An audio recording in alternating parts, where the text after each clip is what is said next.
хадисе передается, когда к пророку, саллаллаху алейхи вассалям, пришел Джибриль, он сказал ему: «О посланник Аллаха, вот идет Хадиджа, и у нее в руках сосуд с едой и питьем. Когда она придет, ты передай ей приветствие от ее Господа и от меня, и обрадуй ее тем, что у нее будет дом из нанизанного жемчуга в раю, в котором не будет шума и утомления». Аллах обрадовал ее таким домом, потому что она никогда не поднимала голос на пророка, саллаллаху алейхи вассалям. Она никогда не утомляла его и не принуждала трудностям. И мы должны следовать ей и уважать своих мужей. Для этого я хочу дать вам, дорогие сестры, практические советы. Кухонная одежда, запах лука и чеснока, растрепанные и неаккуратно завязанные волосы – все это нежелательно перед мужем. Не выходите из его дома без его разрешения. Не разрешайте никому входить в его дом без его согласия. Не держите желательный пост без его согласия. Воспитание детей и правильное их направление должно происходить лично в вашей комнате. Не спорьте между собой перед детьми. Если он гневается, не спорьте с ним, не настаивайте на продолжении спора.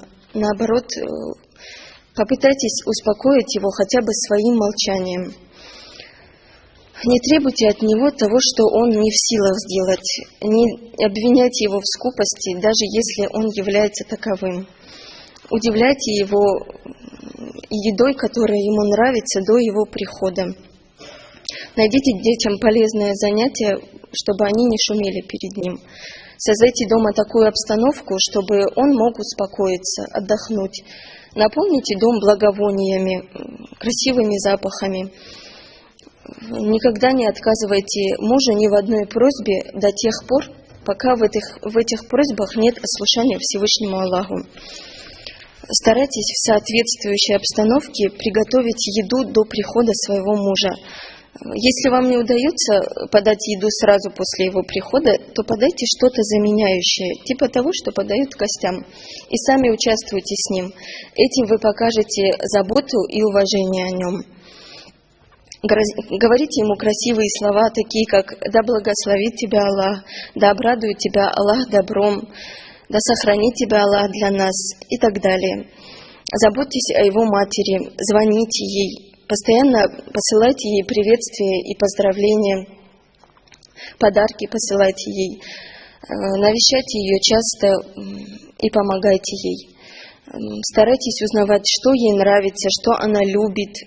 Постоянно напоминайте своему мужу, чтобы он почтительно относился к своим родителям и к своей семье. Так вот, если мы будем следовать всему тому, что было перечислено выше или более того, то это осчастливит наших мужей, и они будут также красиво поступать и с нашими семьями. И в конце хочется попросить Всевышнего Аллаха, просим Всевышнего Аллаха, чтобы Он сделал всех мусульманок покорными своим мужьям ради достижения его довольства и вознаграждения на этом и на том свете. Покорными до тех пор, пока не приказывают им ослушаться его. Будьте Хадиджей. Вассаляму алейкум ва рахматуллахи.